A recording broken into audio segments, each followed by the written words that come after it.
ফরিদপুর জেলার সদরপুর উপজেলার নিভৃত এক পল্লী আমিরাবাদ। এই গ্রামেরই সন্তান মুক্তিযুদ্ধকালীন মানবতা বিরোধী অপরাধের দায়ে কার্যকর হওয়া ফাঁসির দণ্ডাদেশপ্রাপ্ত আব্দুল কাদের মোল্লা।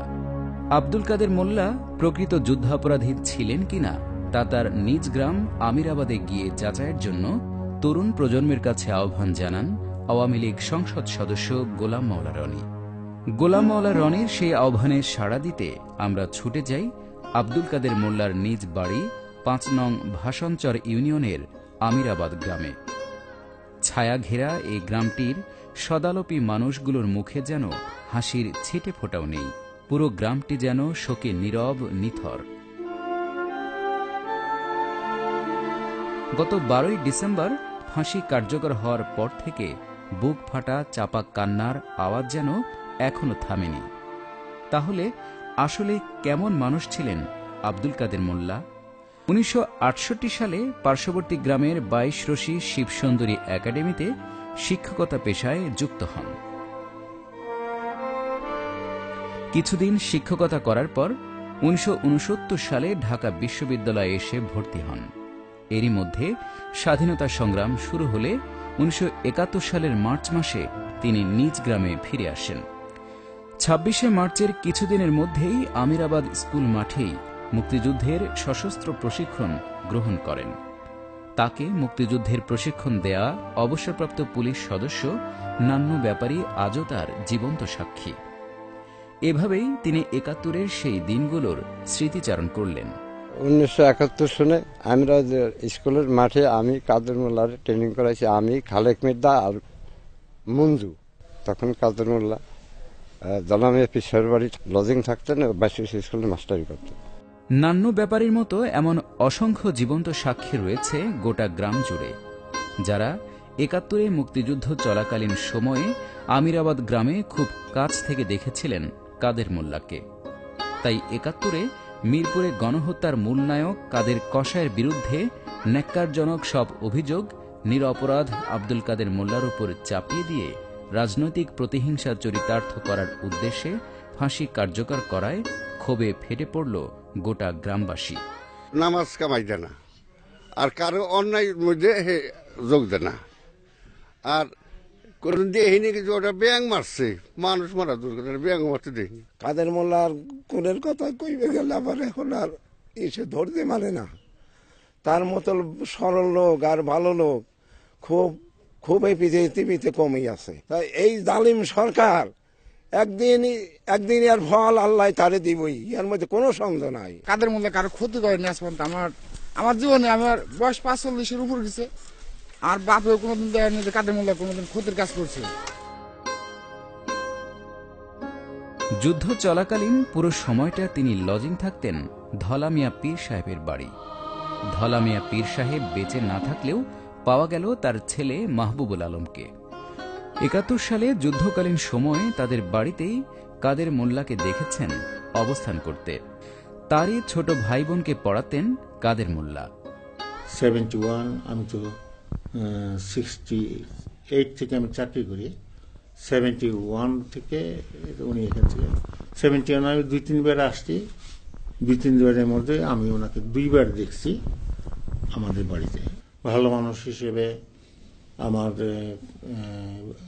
যারা বাড়িতে থাকতো ছোট ভাই বোন লেখাপড়া করছে, ২২ স্কুলে লেখাপড়া করছে, উনি ২২ স্কুলে টিচারই করছেন। হ্যাঁ, এই একই গ্রামের মুসলিম উদ্দিন আহমেদ কাদের মোল্লার সহপাঠী ও ঘনিষ্ঠ বন্ধু।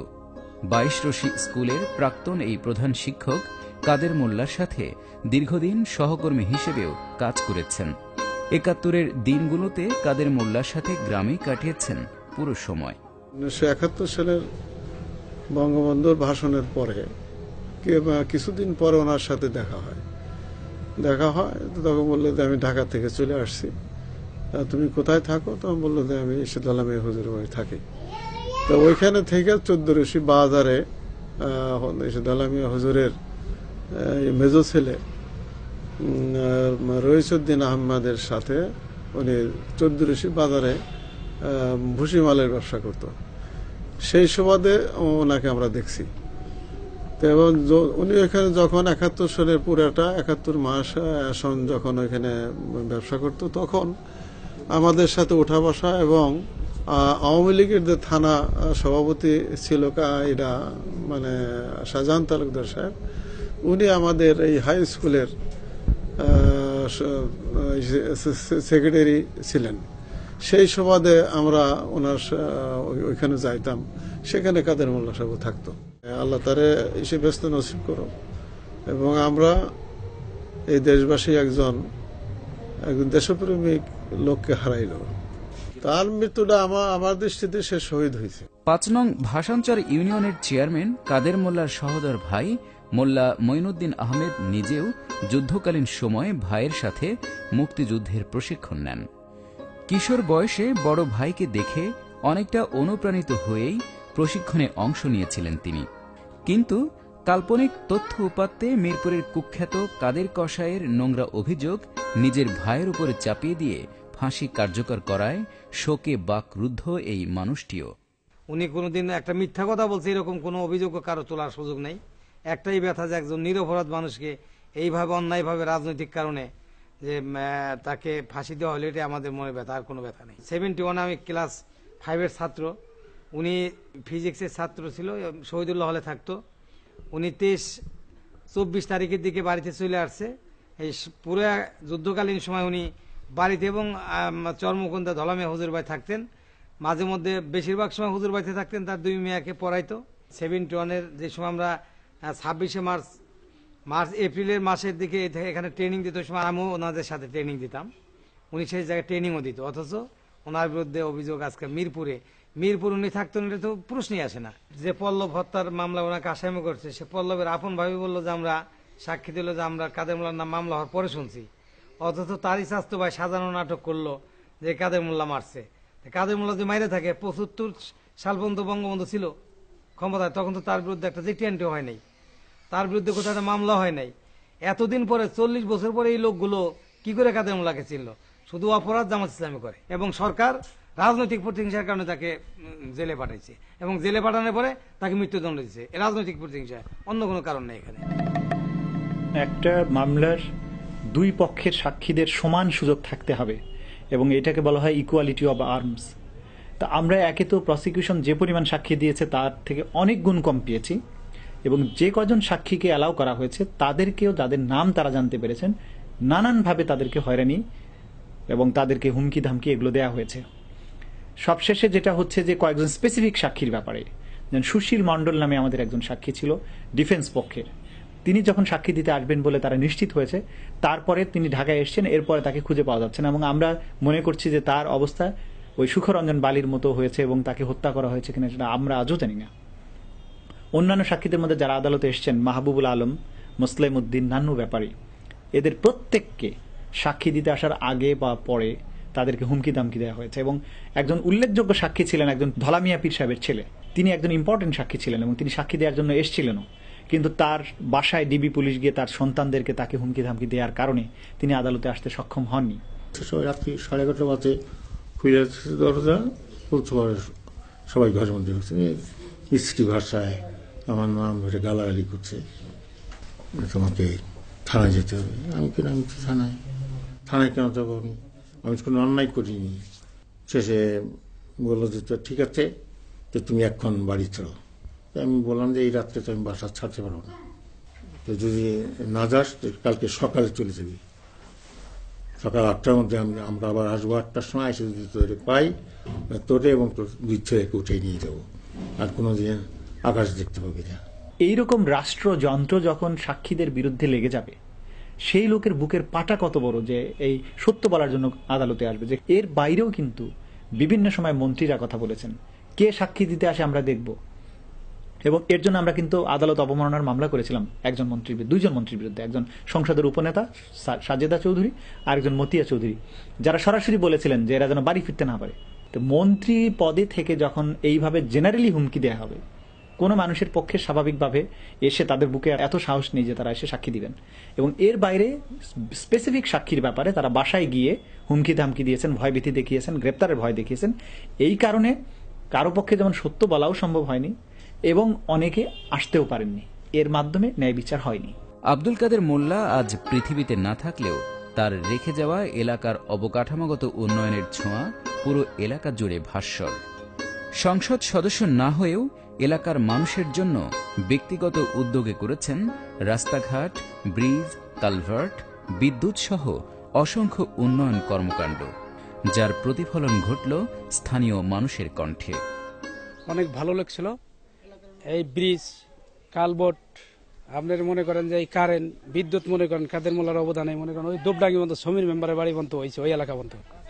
ওই এলাকা কিন্তু তোমরা আমলিক করে, তারপরে মনে করেন সে ওই পর্যন্ত দিছে, তাই না?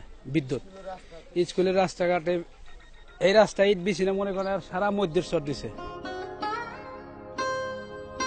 দীর্ঘদিনের চেনা জানা প্রিয় মানুষটির বিরুদ্ধে হঠাৎ করেই এমন অভিযোগ এবং তার প্রেক্ষিতে ফাঁসি কার্যকর করায় স্তম্ভিত এলাকার মানুষ।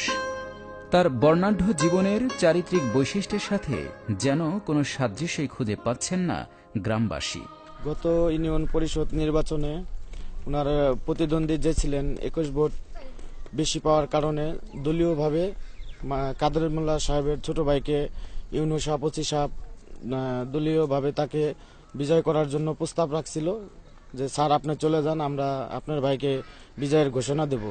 তখন উনি ইউনিয়ন সাহেবকে এবং ওসি সাহেবকে বলছে যে ব্যক্তি 21 ভোট বেশি পেয়েছে তাকে বিজয় ঘোষণা করেন, অসৎভাবে আমার ভাইকে বিজয় করতে হবে না। আর তাই নিরপরাধ এই মানুষটির ফাঁসির দাবিতে যারা আন্দোলন করেছিল তাদেরকে প্রকৃত কাদের কসাই আর আব্দুল কাদের মোল্লা যে এক ব্যক্তি নয় সে সম্পর্কে আরো স্পষ্ট ধারণা নিতে তার নিজ গ্রামে আসার আমন্ত্রণ জানান তার ঘনিষ্ঠজনরা। নতুন প্রজন্মের কাছে আহ্বান জানাচ্ছি যে তার মৃত্যুতে যারা যে না জেনে উল্লসিত হয়েছেন, তো তারা এসো সদরপুরে এসে প্রকৃত ঘটনাটা জেনে যাতে তার সম্বন্ধে মানে আসল তথ্য উদ্ঘাটন করতে পারে করে এ আহ্বান সকলের কাছে রইল। যারাই করছে তাদেরকে অন্যায় বলি না, কারণ তাদেরকে বিভ্রান্ত করা হয়েছে। অনেকে আছে কিছুই জানে না, কাদের মোল্লা সম্বন্ধে একটা বিভ্রান্ত, একটা মিথ্যা, একটা গুজবমূলক একটা ছড়াই দিছে, তার উপরে তারা বিশ্বাস করেছে। এলাকা আসুক, জানুক, দেখুক। নতুন প্রজন্মের কাছে আমার আহ্বান, এবং যে ইমরান HM ইমরান খান তাকে আমি অনুরোধ করছি উনি আসুক, ওনার সিকিউরিটির দায়িত্ব আমার, আমি ওনার সিকিউরিটি নেওয়ার দায়িত্ব রাখার মতো ক্ষমতা রাখি। উনি আসুক, সদর থানায় ঘুরে ঘুরে দেখুক যে কাদের মোল্লা জীবনে মিরপুরে কখনো গেছে কিনা, দেখুক।